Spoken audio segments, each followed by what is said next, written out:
Muito obrigada por Hum, estarem presentes. Esta sessão de hoje, ok, e está inserida na nossa, na nossa atividade da Academia de Jovens. Hoje a sessão é dinamizada pela doutora Marta Amorim, que é nossa especialista em genética, licenciada e doutorada pela Faculdade de Medicina da Universidade de Lisboa. Está bastante envolvida no estudo das NF, é uma médica muito querida da nossa associação, faz parte da associação, com quem contamos sempre em todos os momentos, e hoje vai-nos falar da genética, que é muito, geneticamente falando, não é? Muitas vezes talvez um dos temas mais difíceis de nós compreendermos, mas que a doutora Marta é um expert em explicar-nos. Portanto, antes de lhe passar a palavra, queria só relembrá-los do nosso encontro que vai decorrer no dia 20, para que estão todos convidados e que gostaríamos muito de vos ter connosco, e também relembrar que esta sessão se integra dentro da Academia de Jovens, que é dinamizada pela Ana Lage, que está aqui connosco, e que tem, salvo erro, 3 grupos de jovens neste momento, e que acredito que está a ser um sucesso, e que estamos a gostar muito de ter essa iniciativa. Agora, para não perdendo mais tempo, queria passar a palavra à doutora Marta. Depois da apresentação da doutora Marta, claro que estaremos também disponíveis no tempo de partilha e de resposta a questões. Obrigada, doutora Marta. obrigada pela introdução. O meu nome é Marta Amorim, eu não sou doutorada ainda, infelizmente ainda não acabei o meu Peço doutoramento, desculpa, ainda sou doutoranda, ainda não faz mal, é só para não foi um ficar essa lapso meu. dúvida. Ah, mas espero que seja agora, Claro que sim, claro.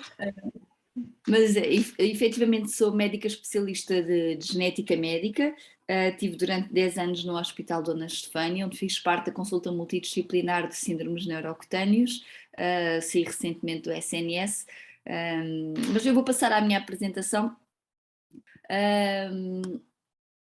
Então, vamos tentar aqui desconstruir um bocadinho a genética. Portanto, eu, como estava a dizer, eu saí agora do Sistema Nacional de Saúde e estou com um contrato com o Centro de Investigação do Algarve, onde conto agora também terminar o meu doutoramento com o ABC, com a Universidade do Algarve. Sou eu que faço o apoio à Cesarame no Hospital Nélia Mendonça, no Hospital Público, vou lá todos os meses fazer consulta. Ainda não tenho lá muitos doentes com NF1 e é uma coisa que nós estamos a sentir essa urgência, sobretudo no acompanhamento dos adultos. Sou também responsável pela consulta de genética do Hospital Lusíadas e neste momento sou perita do Infarmed nas tecnologias da saúde, na aprovação de novos fármacos no Germano de Sousa. E obviamente tenho uma ligação muito querida a associações de doentes, à Evita, de predisposição para cancro, fiz parte da comissão instaladora da RD Portugal e fiz parte da direção da EPNF, que já não faço atualmente, mas mantenho efetivamente muito ligada, e é uma associação que me é mesmo muito querida. Portanto, falando então da genética, o nosso DNA é esta molécula que costumamos dizer DNA, e já estou a dizer mal porque DNA em inglês é ADN, portanto é o nosso ácido desoxirribonucleico, tem este nome complicado e portanto nós abreviamos sempre para ADN, e em inglês é DNA, e a maior parte das vezes acabamos por dizer DNA em vez de ADN. Está em todas as nossas células, portanto nós temos todos os nossos tecidos têm células, dentro das células nós temos o núcleo, que é como se fosse uma caixa forte, e dentro do núcleo estão 46 cromossomas, que quando nós esticamos são esta estrutura que parece uma escada helicoidal. e cada degrauzinho desta escada helicoidal vai ser uma letra. E nós temos 4 letras no nosso genoma. Temos o C, o G, o A e o T, que é a adenina, timina, a citosina e a guanina, e que elas emparelham, portanto, a adenina com a timina, a citosina com a guanina, o que faz com que o nosso código genético esteja em duplicado e possa ser lido nos 2 sentidos.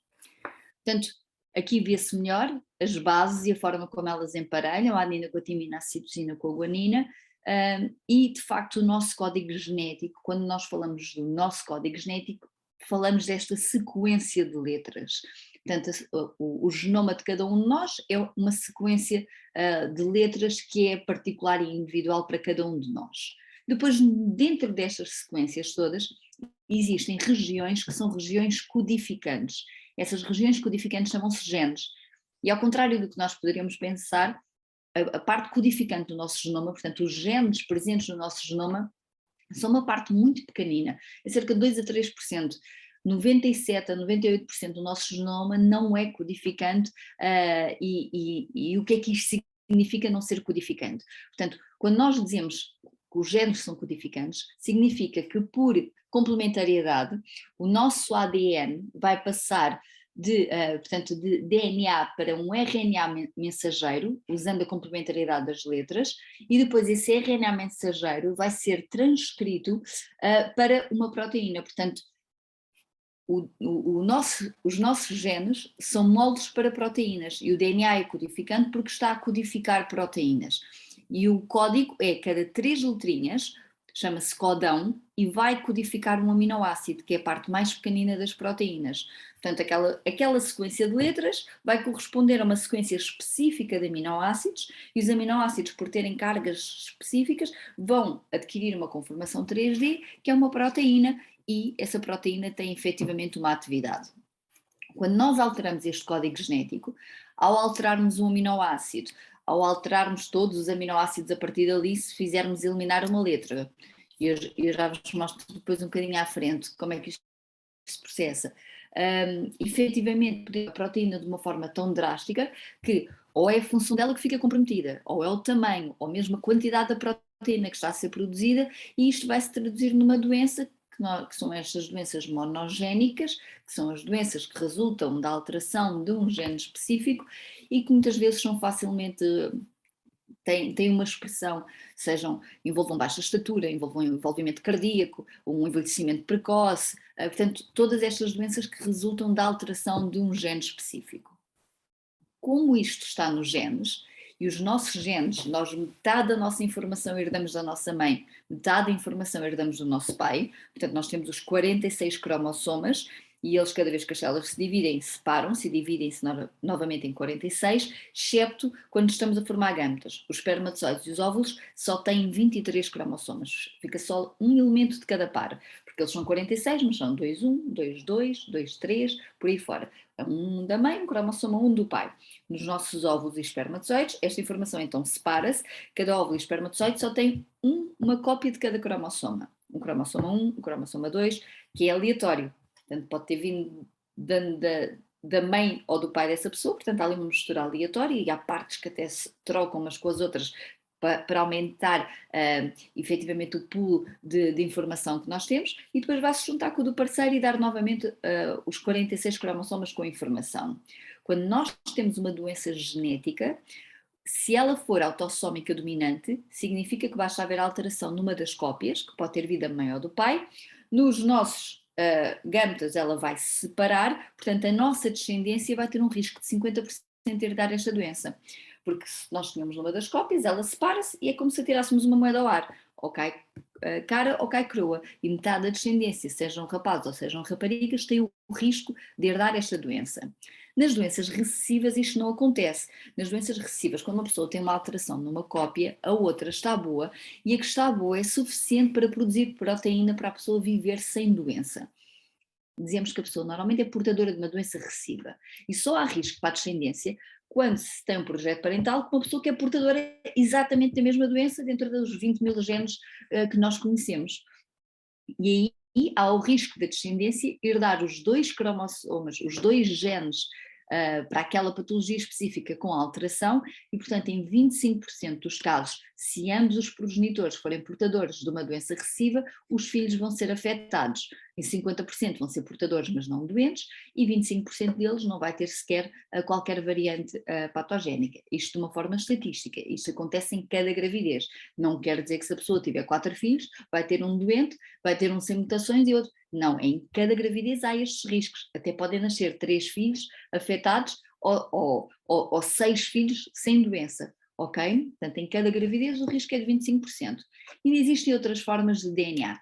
Há um pequeno DNA que está nas nossas mitocôndrias e algumas doenças derivam deste pequeno DNA que está das mitocôndrias, que são as doenças mitocondriais, ainda que haja doenças mitocondriais que tenham hereditariedade nuclear, porque o DNA mitocondrial é pequenino, só tem 37 genes e alguns deles até são RNAs de transferência e outros RNAs e, portanto, o número de genes é muito reduzido e alguns dos genes essenciais para a função das mitocôndrias estão no núcleo. Portanto, algumas doenças mitocondriais têm hereditariedade autossómica dominante ou recessiva ligada ao X, outras têm hereditariedade mitocondrial quando são por anomalias destes genes que estão no DNA mitocondrial.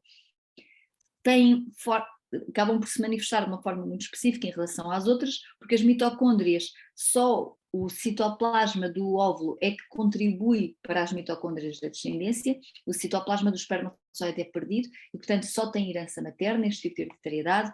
É muito mais difícil de prever, porque ao contrário do outro, em que os 46 se separam e dão 46 cromossomas sempre que há uma divisão celular, aqui o número de cópias de DNA varia muito de célula para célula e cada vez que as células se dividem, ele pode-se dividir de uma forma muito imprevisível. Portanto, nunca sabemos qual é a quantidade de DNA mutado que vai estar numa determinada célula e os sintomas vão depender da necessidade que aquele tecido tem de energia. Portanto, os tecidos que precisam de muita energia não precisam de muitas mitocôndrias a funcionarem bem, aqueles que não precisam de muita energia, se calhar admitem ali ter algum DNA mutado, mas efetivamente as manifestações e o tipo de doença é muito mais imprevisível do que no outro tipo de DNA. E depois ainda existem outros traços e outras doenças que nós sabemos que não há um gene responsável por elas. Não há um gene para a inteligência, não há um gene para a obesidade, não há um gene para a diabetes, e portanto estas doenças nós dizemos que são poligénicas e muitas delas multifactoriais. Além de haver vários genes a contribuir para aquele traço, efetivamente o próprio ambiente depois muitas vezes também vai ter um papel na manifestação ou não de algumas destas doenças crónicas. Falando um bocadinho sobre doenças, portanto, nós podemos ter doenças por anomalias logo do número dos cromossomas ou da estrutura dos cromossomas, portanto, podemos ter um cromossomo inteiro a mais, que é o caso da trissomia 21, podemos ter síndromes de deleção, acho que não tenho aqui, ou duplicação de cromossomas, quando perdemos partes grandes do cromossoma, e depois podemos então ter estas doenças monogénicas, que é quando há um risco específico num gene específico. Estas alterações de números de cromossomas, ao contrário das outras que normalmente são herdadas, às vezes acontecem de novo, e isto acontece sobretudo nas dominantes, em que basta haver uma alteração, e portanto se houver uma alteração de novo é suficiente para a descendência ter uma doença dominante de novo, mas estas normalmente são, e sobretudo as aneuploidias, estas são sempre de novo, porque o que acontece é, quando se está a fazer a separação dos cromossomas na formação dos gametas, eles por algum motivo não se separam bem e em vez de ir uma cópia para cada lado, vai 2 cópias para um lado, não vai nenhuma para o outro e portanto altera-se o número de cromossomas. Isto é esporádico e não há hereditariedade associada à trissomia 21. É uma questão frequente nas minhas consultas, as pessoas dizem, eu tenho um tio que tem síndrome de Down.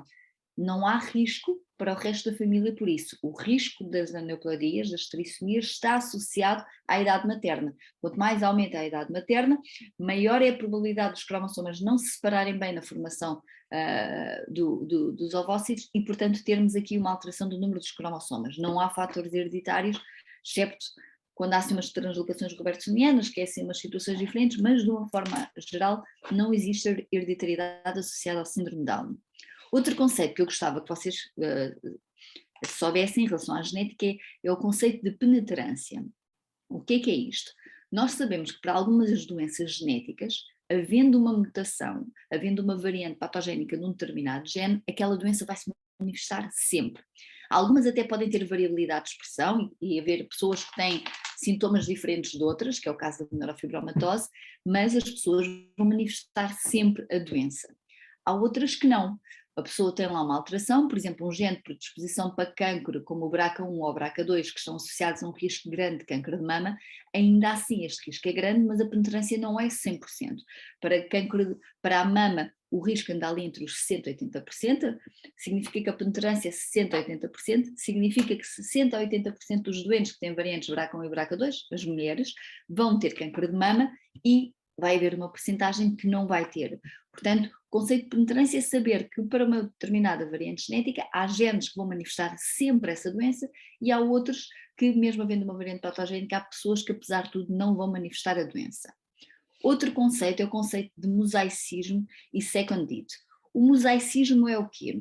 Portanto, nós quando temos alguém que herdou uma mutação genética, que vinha logo no espermatozoide ou vinha logo no óvulo e tem esta alteração presente em todas as suas células, no caso da NF1, tem uma NF1 completa, não é? Portanto, todas as células têm um NF1 que está mutado, algumas depois vão ter manifestações diferentes porque vamos adquirir uma segunda mutação na segunda cópia e é isto que chamamos o second it e é o que acontece em maior parte destas situações que dão predisposição para cancro.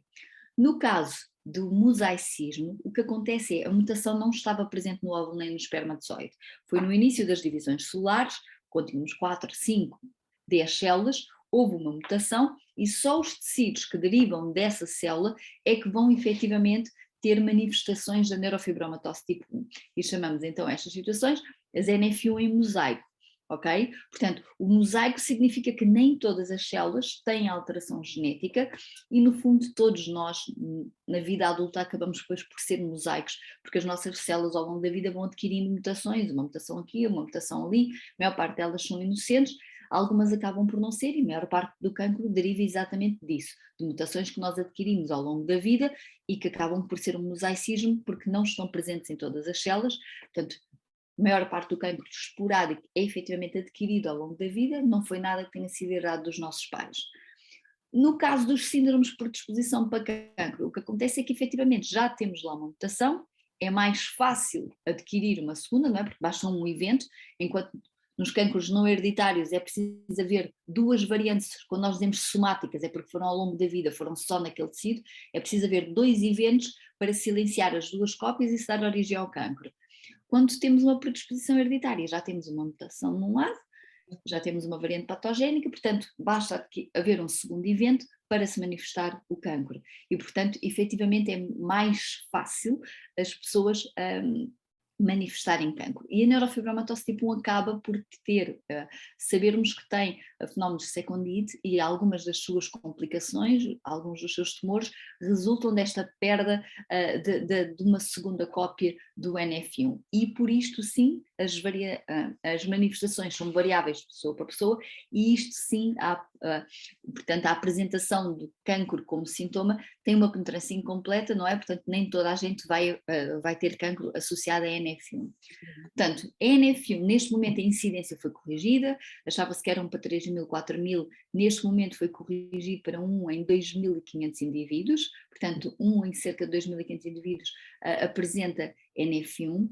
O gene NF1 está no cromossoma 17, já há muitos anos que o conhecemos e sabemos que efetivamente tem uma hereditariedade autossómica dominante, portanto um indivíduo afetado tem o risco de 50% de passar à sua descendência, mas sabemos que 50% das pessoas que têm NF1 não herdaram de nenhum progenitor afetado, tiveram uma mutação que aconteceu de novo num espermatozoide ou num óvulo, portanto essa pessoa não herdou dos pais, tem a doença e agora sim, a partir daí vai ter o risco de 50% de passar à sua descendência.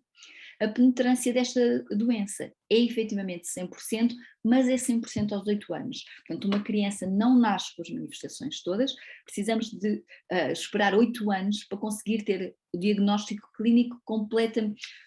Mentira, isto não é verdade o que eu estou a dizer. O diagnóstico clínico nós conseguimos até fechá-lo mais cedo, mas há efetivamente pessoas que acabam por ter manifestações mais tarde e é possível fazer o diagnóstico genético e através do diagnóstico genético com algumas manifestações clínicas, ainda que não estejam lá todas que são necessárias para fazer o diagnóstico clínico, é possível termos o diagnóstico antes disto, ok? Mas efetivamente a penetrância da doença é só completa, é só por volta dos 8 anos.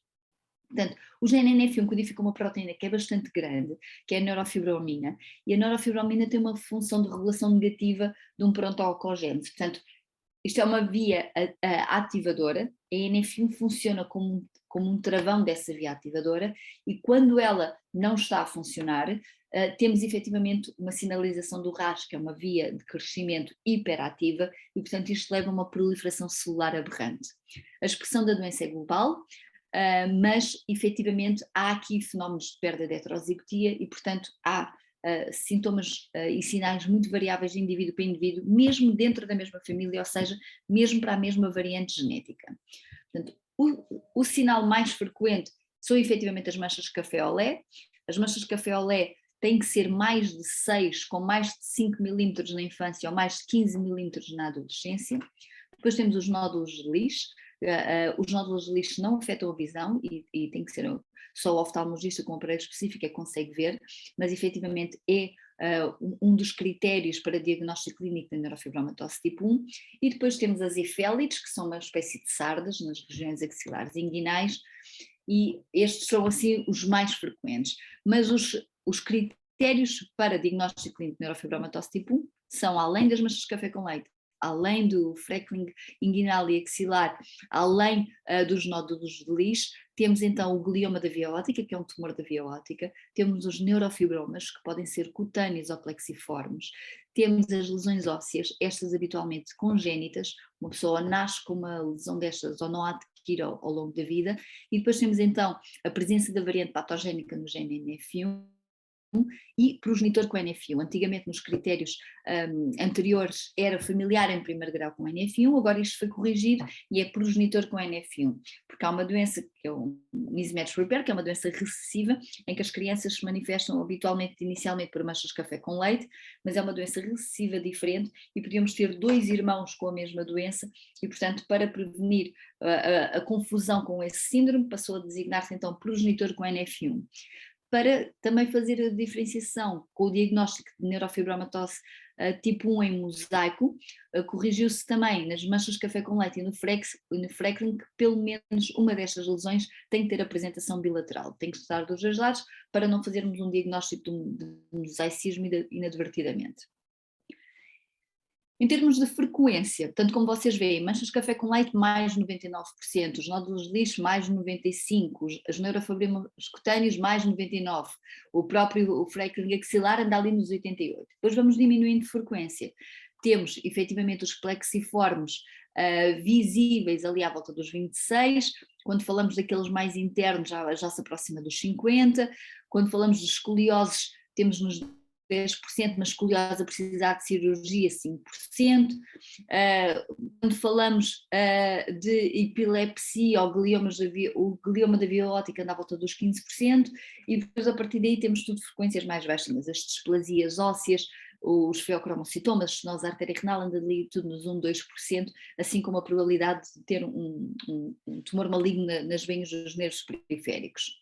Em termos de idade, as displasias ósseas são então uma manifestação habitualmente congénita, as manchas de café com leite habitualmente estão presentes no primeiro ano de vida, os plexiformes grandes difusos habitualmente também estão presentes no início de vida, o freckling axilar surge durante a infância, o glioma óptico, a idade de risco é entre os 4 e os 8 anos, é habitualmente neste intervalo de tempo que eles acontecem, não quer dizer que não aconteçam antes, mas habitualmente depois também tem uma inversão de evolução a partir desta idade.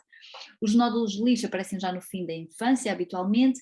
A escoliose, se precisar de cirurgia, portanto a diastrófica aparece logo na infância, a não diastrófica normalmente na adolescência, assim como os neurofibromas cutâneos. Os tumores malignos habitualmente são um cancro da idade adulta, mas efetivamente podem afetar crianças e infelizmente nós na Stefania já tivemos casos na infância. Portanto, temos aqui as manchas de café com leite e o freckling axilar, temos aqui os neurofibromas cutâneos, aqui um caso extremo, não é o normal, ok? Habitualmente temos neurofibromas cutâneos, podem variar muito em número, não pode ir até às centenas, como está neste caso, mas o normal é ver menos. Os neurofibromas plexiformes são efetivamente uma lesão muito chata, porque são massas que crescem de uma forma descontrolada e efetivamente o tratamento cirúrgico destes tumores não corria bem, porque se fôssemos muito agressivos deixávamos sequelas neurológicas se fossem sensitivas ou motoras, e a não sendo agressivos eles tinham tendência a voltar a crescer e dependendo da localização destes neurofibromas, efetivamente podem ter um impacto muito grande na vida dos indivíduos.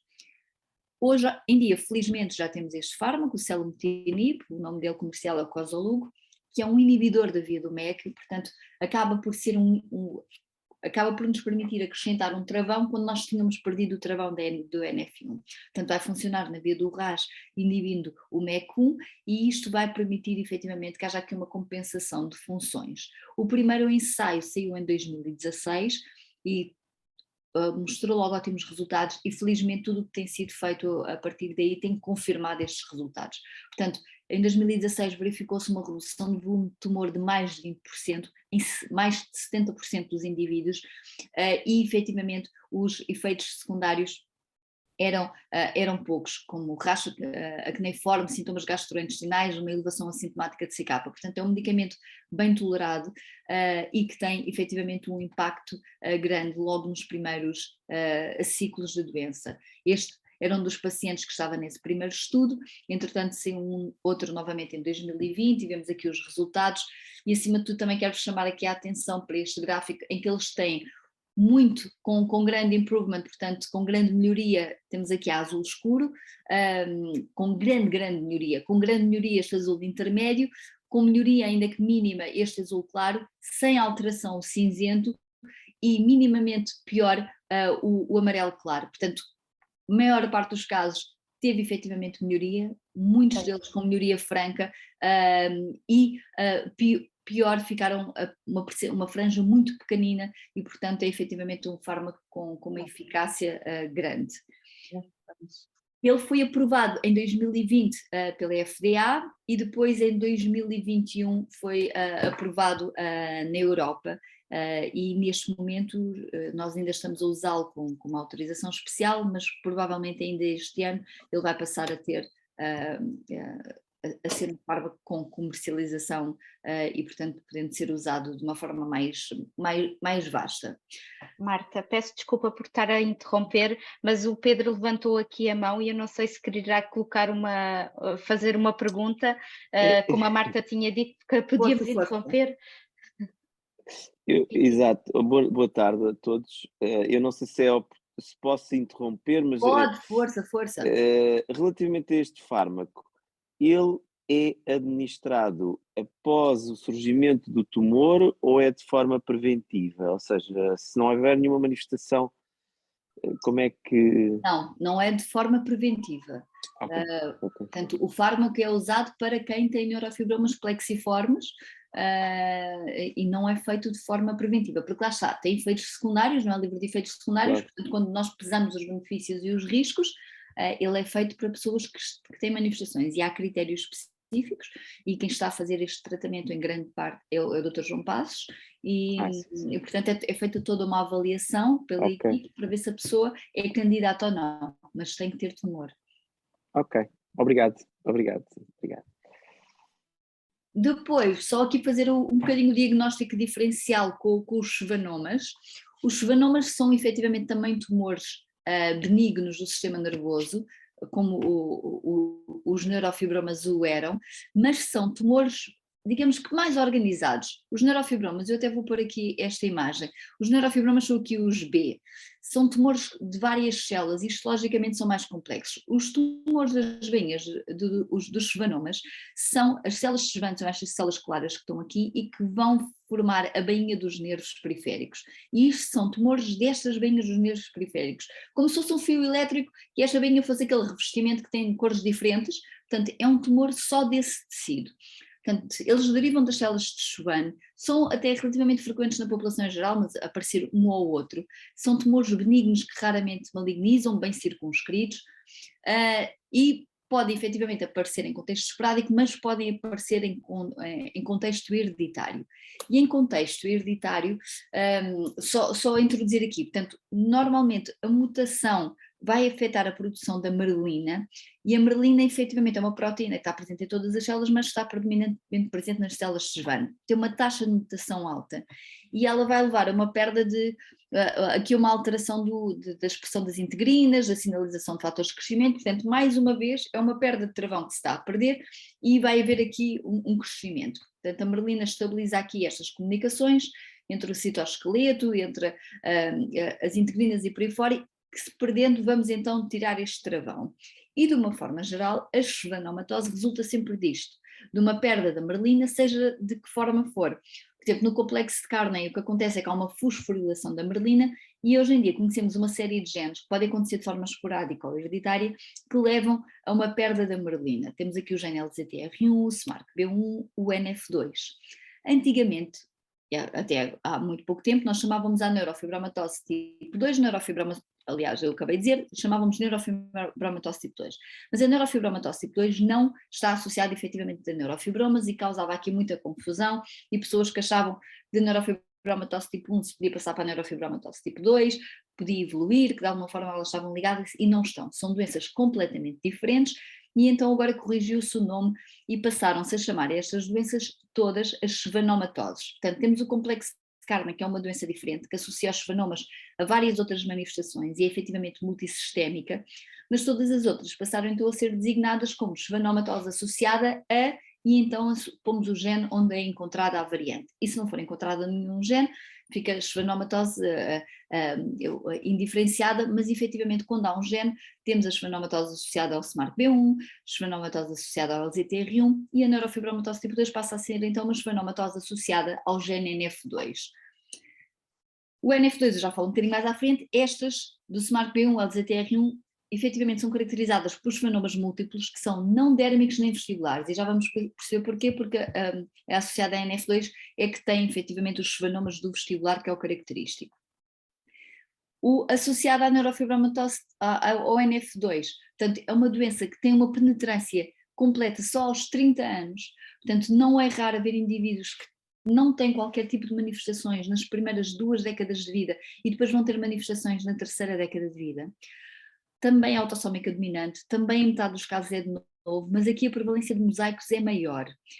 O característico, portanto, é haver schwannomas, o mais característico são os schwannomas do vestibular, do nervo vestibular, e ser um schwannomatoma vestibular bilateral que leva à surdez, uma surdez adquirida na 3ª década de vida, que é sempre difícil de lidar com ela, não é? Porque é numa altura em que a pessoa não se preparou para perder a lição e que tem que adquirir estratégias para conseguir comunicar, mas tem outros cânceres do sistema nervoso associados, meningiomas, portanto são cânceres benignos, mas como não há espaço para crescer no sistema nervoso central, habitualmente tem uma morbilidade elevada. Meningiomas intracranianos, meningiomas espinhais, ependimomas, astrocitomas, gliomas e por aí fora. Portanto, e para fazer diagnóstico também há critérios clínicos, e os critérios clínicos habitualmente são uma combinação disto, ou schwannoma vestibular bilateral, ou então haver um schwannoma vestibular de um lado associado a 2 meningiomas, 2 schwannomas, o glioma, neurofibroma por aí fora, ou história familiar, e de uma forma geral são estas as combinações. Portanto, o schwannoma vestibular, apesar de tudo, pode aparecer de uma forma esporádica, só 5% é associado à neurofibromatose tipo 2, mas se for bilateral é muito provável que seja NF2. Portanto, a probabilidade de alguém desenvolver um schwannoma vestibular bilateral sem mutação está estimada que seja 1 em 2 milhões. Portanto, pode acontecer, mas é muito mais raro. Schwannomas vestibulares acima dos 30 anos, aí a probabilidade, e sobretudo unilaterais, a probabilidade de ser associada a NF2 começa a diminuir. Portanto, efetivamente, a neurofibromatose tipo 2 é caracterizada sobretudo por schwannomas vestibulares bilaterais que aparecem antes dos 30 anos e que se manifestam por perda de audição, por desequilíbrio, por tinnitus, que é aquele zumbido que se sente no ouvido. Na idade pediátrica, às vezes há alguns tipos de manifestações, como paralisia facial, cataratas, schwannomas cutâneos, às vezes meningiomas, mas o habitual é efetivamente a apresentação dos sintomas ser entre a segunda, depois da 2ª década de vida e ser ali no início da 3ª. O prognóstico depende da idade da apresentação dos sintomas, e quanto mais cedo é a apresentação dos sintomas, habitualmente o prognóstico é pior. Quanto mais meningiomas e tumores do sistema nervoso central existem, o prognóstico também fica mais complicado, e quando as mutações são frame shift ou nonsense. E o que é que isto significa? Portanto, eu já vos tinha dito que o código genético efetivamente obedece a que cada codão, cada conjunto de 3 letras vai codificar um aminoácido, e o código é este, portanto um U é uma fenilalanina, um C é uma fenilalanina também, e portanto há alterações de letras que acabam por não ter grande impacto, e há outras que têm um impacto maior. Imaginem, por exemplo, aqui na primeira linha de cima, terceira coluna, temos aqui o AU que codifica uma tirosina. Se mudarmos a última letra para um A, de repente, ou para um G, de repente temos um códon stop. E o códon stop significa que a proteína vai acabar abruptamente aí. E isto chamamos então uma proteína truncante, e vai ficar mais curta e habitualmente vai ficar a sua função comprometida. Se, por exemplo, também tivermos uma deleção de uma letra, aquele codão que tínhamos ali um U, passa a ser um UG, de repente codifica uma leucina em vez de uma fenilalanina, e todo o código anda para o lado. Chamamos isto então as variantes frame shift. As outras eram as nonsense, que dá origem à proteína truncante imediatamente. Estas chamamos as frame shift, que altera toda a grelha de leitura a partir dali, e que vão dar novamente origem a uma proteína truncante, porque vamos ter um códon stop que vai aparecer ali prematuramente. Depois, aqui para a neurofibromatose tipo 2 também já existem alguns fármacos, não com uma eficácia tão grande como o selumetinib, mas já existem alguns fármacos que efetivamente vão beneficiar aqui do conhecimento destas vias que estão ativas, e de acrescentar travões aqui em sítios que estão ativos. Mas há efetivamente, e isto já é de 2016, este artigo, há vários ensaios clínicos a decorrer, há várias hipóteses a serem estudadas entre inibidores mTOR, inibidores VEGF, tanto para a neurofibromatose tipo 2 como para a neurofibromatose tipo 1. Este é o lista dos medicamentos que estavam em ensaios na altura, provavelmente alguns deles já terminaram, mas efetivamente há grande interesse em encontrar terapias para estas duas doenças. A terapia genética ainda não é uma realidade para nenhuma destas doenças, mas é algo que está sempre em cima da mesa. O objetivo na terapia genética é efetivamente substituir o gene que está defetivo, ou inativar este gene que está defetivo, ou então introduzir um novo gene com uma nova função. Portanto, é efetivamente irmos ao cerne da questão. Temos um gene que não está a funcionar, ok, o que é que vamos fazer? Conseguimos substituí-lo? Conseguimos repará-lo? Conseguimos passar por cima dele e ter aqui uma atividade silenciada deste gene? Portanto, esses têm sido os objetivos usados para chegar a terapias genéticas. A grande dificuldade na terapia genética é como é que nós levamos esta informação até às células corretas, e com a certeza que ele não se vai ligar a outros sítios, que ele vai estar lá o tempo suficiente. Portanto, é muito uma questão de entrega desta informação. Há vários vetores a serem estudados, alguns não virais, outros virais. Dentro dos não virais temos os mais usados agora, são os oligonucleótidos atinsense, que vão alterar a forma como fazemos esta tradução do DNA para RNA e a passagem para a proteína. E depois temos vetores virais, em que os mais usados têm sido os AAV, por serem efetivamente vírus pequenos e que atravessam a barreira hematoencefálica, e portanto, quando temos doenças neurológicas que afetam o sistema neurológico, têm sido vetores que têm sido estudados. Eu trago aqui o exemplo da atrofia muscular espinhal, por ser uma doença onde já há tratamento aprovado, usando um vetor não viral e usando um vetor viral. A atrofia muscular espinhal é uma doença até relativamente comum, tem várias formas. Nós temos, ela é autossômica recessiva e origina-se quando nós temos uma deleção de ambas as cópias do gene SMN1. O SMN1 produz uma proteína que é essencial para a sobrevivência do neurónio motor. Quando temos deleção das duas cópias, não existe esta sobrevivência do neurónio motor, e portanto vamos ter manifestações motoras, e normalmente quando há poucas, e depois temos uma cópia de SMN2 que dá origem a uma proteína, que é uma proteína que é degradada mais rapidamente. Eu já vos vou explicar porquê. E portanto, depois, dependendo do número de cópias deste SMN2, que podem ser variáveis, vamos ter manifestações mais graves ou mais leves. Se a pessoa tiver efetivamente deleção dos dois SMN1 e não tiver cópias de SMN2, ou tiver apenas uma, vai ter uma forma grave. Se tiver 3 a 4 cópias, vai ter uma forma mais leve da doença. Mas na forma grave, a esperança média de vida era inferior a 2 anos. Portanto, eram crianças com hipotonia extrema, que não tinham capacidade não têm, infelizmente, porque ainda há muitas crianças afetadas, a capacidade de respirar ou de alimentar sozinhas. O nusinersen foi o primeiro medicamento que apareceu, é então um oligonucleótido de antisense. O SMN2 dá origem a uma proteína, efetivamente, que é degradada mais rapidamente, porque tem apenas aqui a alteração de uma letra no exon 7. Em vez de ter lá um C, tem um T, que faz com que o exon 7 haja um skipping do exon 7. Portanto, ele é perdido quando estamos a formar a proteína. E o facto daquela proteína não ter o exon 7 faz com que ela seja degradada mais rápida. Este oligonucleótido antisense altera a grelha de leitura para que ele leia efetivamente este SMN2 e preserve o exon 7.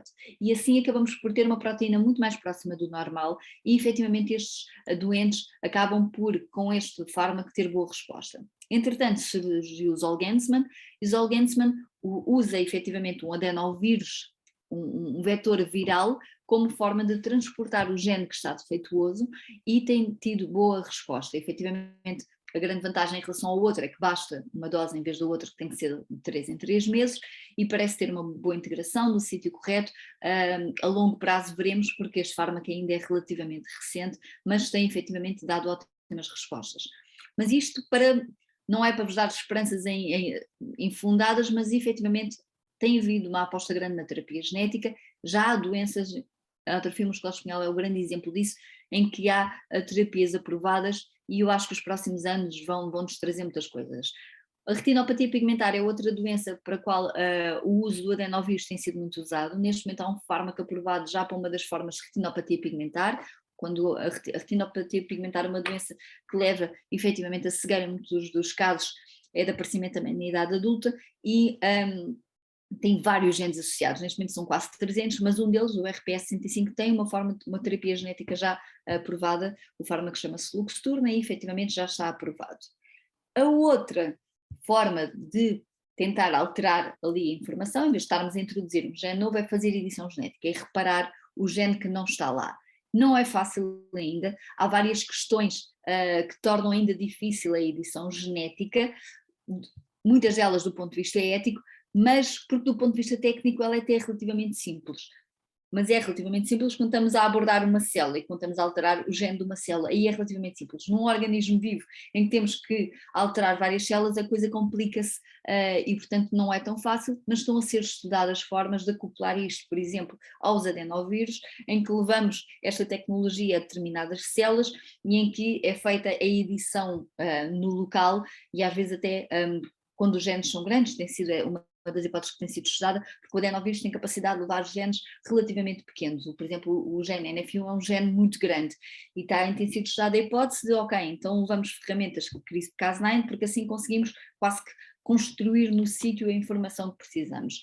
Tudo isto ainda está longe de ser aplicado, mas efetivamente são coisas que estão a ser estudadas. Eu tenho aqui um vídeo breve porque eu acho que mostra, estou mesmo no final da apresentação, mas é sempre mais fácil perceber isto da edição genética com imagens do que sem imagens. Oi? Eu passei. Este feito para a fibrose quística, mas no fundo a técnica pode ser aplicada para qualquer doença. In cystic fibrosis, thick, sticky mucus presses down on cilia inside the lungs, preventing the cilia from beating and clearing the mucus. The cause of this problem is an abnormal CFTR protein created from genetic mutations inside the cell nucleus. Our goal is to replace and repair the abnormal DNA sequence to create a functional protein and restore normal mucus. One way to do this is to use gene editing technologies that cut out and replace defective parts of DNA, such as CRISPR-Cas9. The CRISPR-Cas9 repair system has 3 components: a guide RNA that seeks out and binds to a specific location in the DNA, the Cas9 nuclease enzyme, a type of molecular scissors that cuts the genetic sequence at the binding site, and a repair template containing the correct genetic sequence for the gene. These 3 components are produced. The guide RNA binds to and activates the Cas9 nuclease. Now, the Cas9 nuclease, the molecular scissors can search the cell's DNA for hits. At a potential target site, like the one shown here, Cas9 unwinds a section of DNA to see if the guide RNA sequence matches.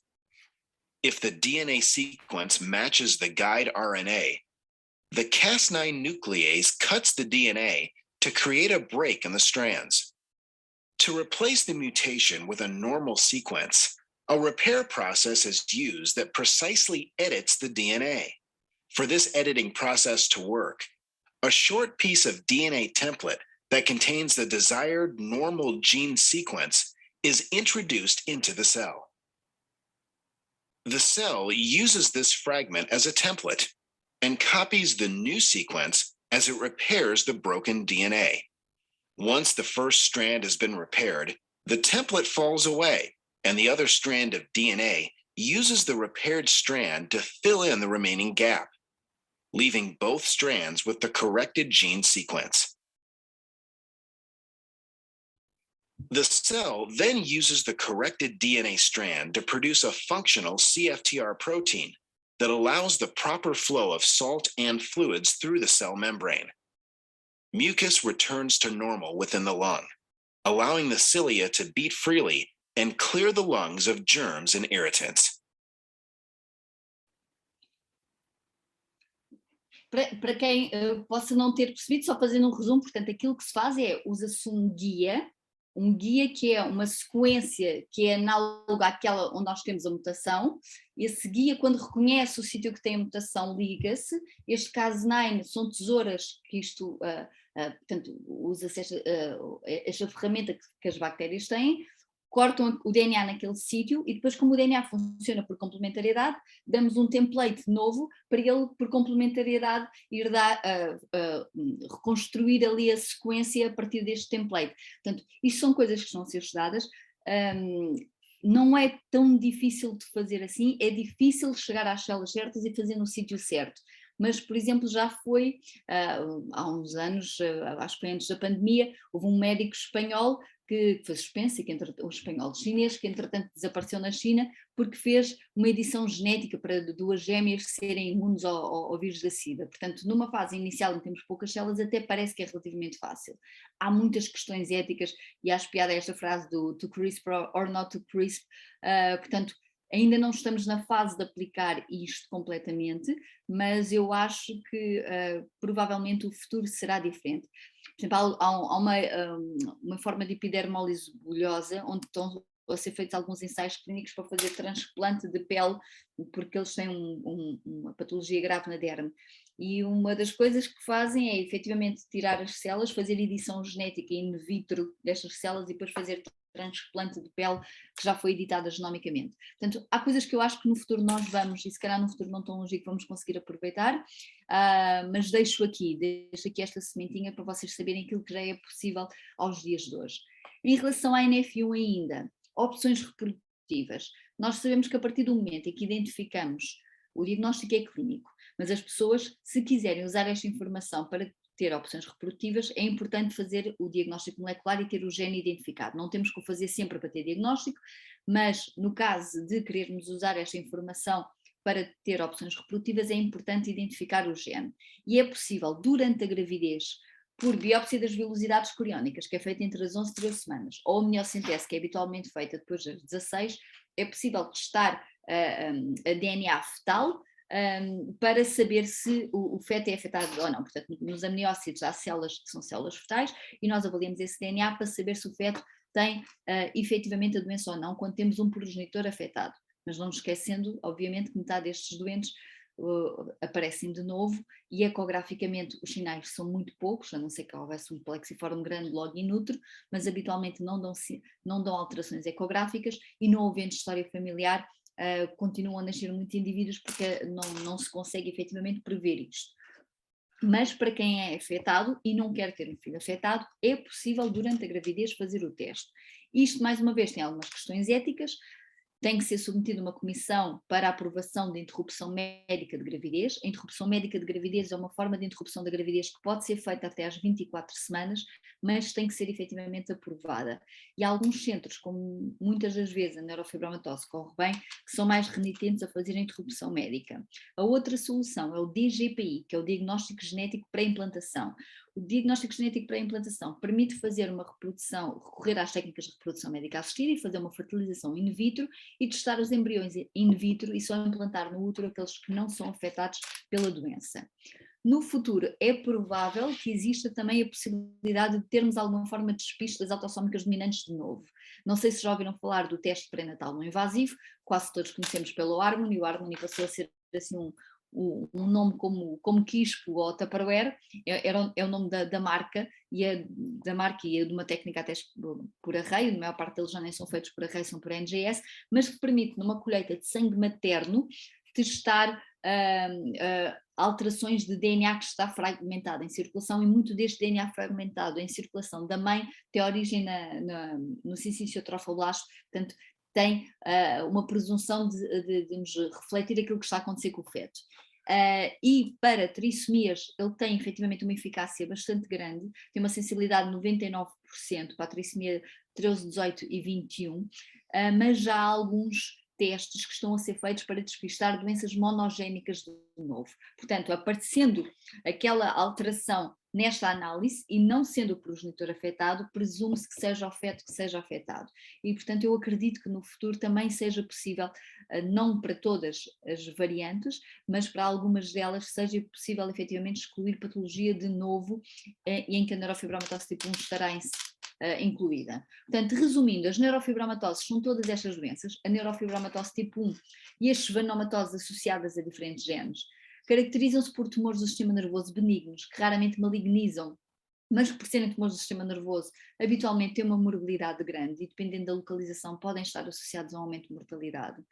Os tumores podem surgir em contexto esporádico, portanto podem aparecer em pessoas que não têm estas síndromes, e é importante distinguir isto, porque um utente que tenha um cancro esporádico não deve ser tratado da mesma forma que um utente que tem uma síndrome. E o utente que tem uma síndrome, dou-vos por exemplo o exemplo disto, muitas vezes os doentes com neurofibromatose tipo 2, acontecia muito no passado, mal surgiam com um vestibuloma, um nervo, um tumor do nervo vestibular, ele era cortado e a pessoa ficava automaticamente surda porque se tirava o nervo, e pior ainda, como o vestibular está muito próximo do facial, fazia-se também um corte do facial e a pessoa ficava com paralisia facial e depois acabava por ter complicações a nível visual.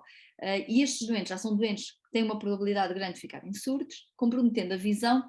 É efetivamente uma cirurgia agressiva. Hoje em dia não se recomenda isso, recomenda-se a vigilância, recomenda-se o tratamento médico, e que estes doentes, acima de tudo, sejam acompanhados por consultas multidisciplinares e consultas diferenciadas no acompanhamento deste tipo de doentes. Os neurofibromas resultam então da hiperatividade da via do RAS, os schwannomas estão associados à hipoatividade da merlina, mas no fundo o caminho final das duas é haver um crescimento descontrolado de células do sistema nervoso. O conhecimento dos mecanismos da doença tem efetivamente permitido classificá-las melhor e desenhar terapias farmacológicas que são personalizadas e são otimizadas para aquele momento. No futuro eu espero que tenhamos aqui outro tipo de respostas, e há muita gente a trabalhar nisto e portanto acho que é de mantermos a esperança. E pronto, e é tudo. Estou aqui disponível para perguntas. Eu tenho aqui uma lista de perguntas que chegaram até mim. Se entretanto não houver questões, eu gostava só de ir também passando aqui por estas perguntas. Tinha aqui, qual é a probabilidade da neurofibromatose pular gerações? É assim, uma pessoa que tem neurofibromatose, o risco de passar à sua descendência é 50%. Se o filho não herda essa mutação, deixa de ter o risco aumentado de passar à sua descendência, mas ninguém está livre de haver mutações de novo, ok? Como a taxa de mutações de novo é grande, efetivamente pode haver aquilo que pareceu pular uma geração, mas não, no fundo é porque alguém adquiriu uma mutação de novo. Mas eu sou sincera, sigo várias famílias e não tenho nenhuma família nesta situação em que tenha havido duas mutações diferentes de novo na mesma família. Portanto, habitualmente o que acontece é não pula gerações, ok? Uma pessoa ou herda, quando é para herdar um progenitor afetado, ou herda ou não herda, e quem não herda não passa à descendência. Depois, Quais as principais vias biológicas? Já falámos disso. Qual a correlação entre a localização ou tipo de mutações no gene NF1 e a gravidade dos sintomas? Nós sabemos que há algumas localizações do gene NF1 que estão mais associadas a um maior risco de neurofibromas, mas as relações genótipo-fenótipo são muito poucas e são muito pouco consistentes. Efetivamente há uma grande variabilidade de sintomas, mesmo para a mesma variante genética, e a correlação entre o que se passa no genoma e o tipo de sintomas é muito pobre. Depois, todas as gravidezes de mulheres portadoras são consideradas de risco. É assim, a maior parte das gravidezes correm de uma forma normal. Nós sabemos que efetivamente há um risco maior do que o da população em geral, de haver hipertensão, de haver parto pré-termo, de termos que recorrer a cesariana, sobretudo se houver neurofibromas na região pélvica, mas efetivamente a maior parte das gravidezes corre bem, ok? A não ser que haja alguma lesão a nível pélvico. A relação do tratamento hormonal, pensa-se que sim, há muitos reportes efetivamente de haver agravamento dos neurofibromas durante a gravidez, mas os estudos que têm sido feitos, apesar de tudo, não conseguem corroborar isto, mas a verdade é que muitos dos pacientes reportam isto, que os neurofibromas crescem durante a gravidez. Mas isso é sempre uma questão para, numa situação dessas, falar com a equipa e a equipa que o segue. Depois, fazendo eu o tratamento, o meu filho não tem que se preocupar em passar aos seus filhos? Não, infelizmente isto não é assim, não há nenhum tratamento que seja curativo. O celulotinib diminui o tamanho dos neurofibromas plexiformes e existem tratamentos para outro tipo de manifestações, mas são tudo tratamentos paliativos, ok? Nenhum tratamento aos dias de hoje é curativo, portanto o gene vai lá estar e o risco de passar à descendência mantém-se, ok? Depois, há uma forma de tratar as falhas nos cromossomas? Ainda não, é isto que eu vos falei. Quais são, caso queira ter um filho, quais são as probabilidades de ele contrair a neurofibromatose? Portanto, são os 50% para quem é afetado e não existem tratamentos curativos. Acho que cobri assim mais ou menos as perguntas, algumas delas eu já tinha respondido durante a apresentação. Se alguém quiser então fazer alguma questão específica.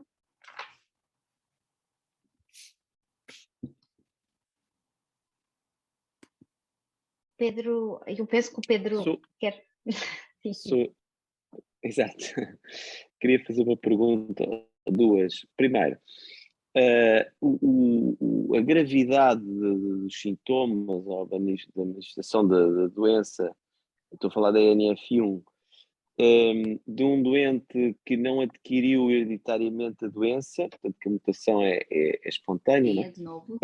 é maior ou não tem nenhuma relação? Não há nenhuma relação. Okay. Não há nenhuma relação. E relativamente à questão, agora estou a fazer aqui uma pergunta, não sei se sai um bocadinho do âmbito, mas relativamente aos sintomas, existe...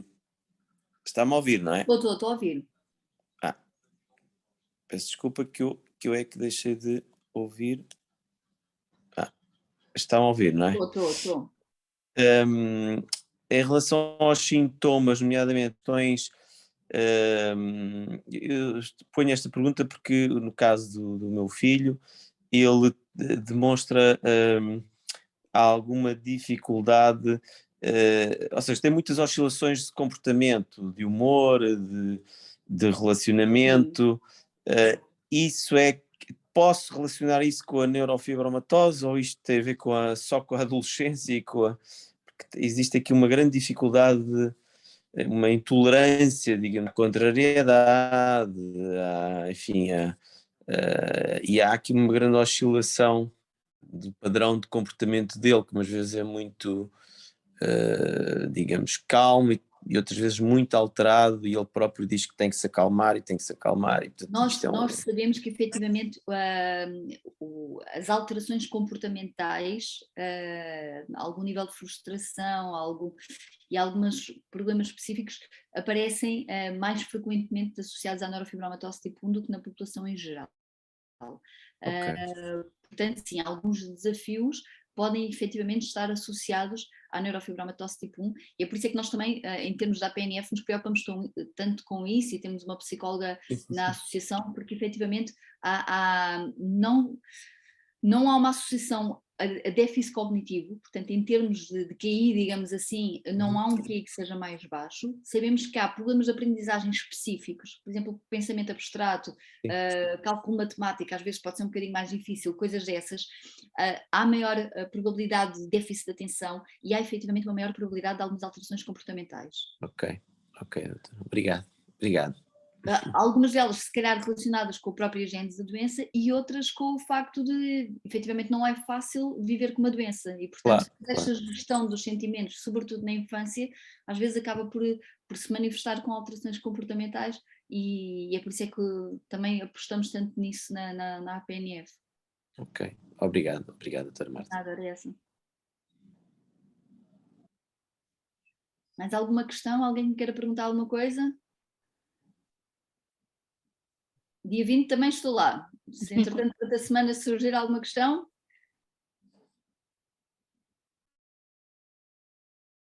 Doutora Marta, eu estava aqui a pensar, no meu caso particular, o meu filho tem NF1 e quando nós fomos à consulta de genética, eu também acabei por fazer o teste genético porque tinha 5 manchas de café com leite e não as 6, e aquilo que me foi dito na altura é que poderia ser uma daquelas situações que falou do mosaicismo, em que poderia só em algumas células ter a doença.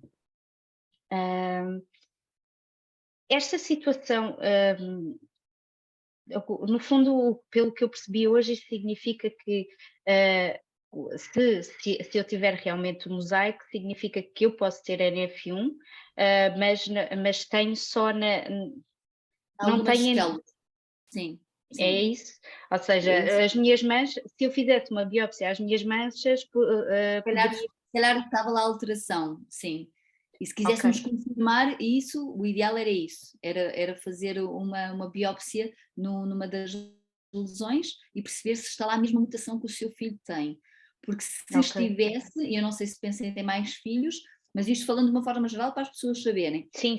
NF1 em mosaico, o desafio grande é sempre esse, é saber que tecidos é que estão afetados. Nós sabemos que uma NF1 em mosaico habitualmente tem um prognóstico melhor, porque nem todos os tecidos estão afetados, mas o desafio é saber se há risco de recorrência.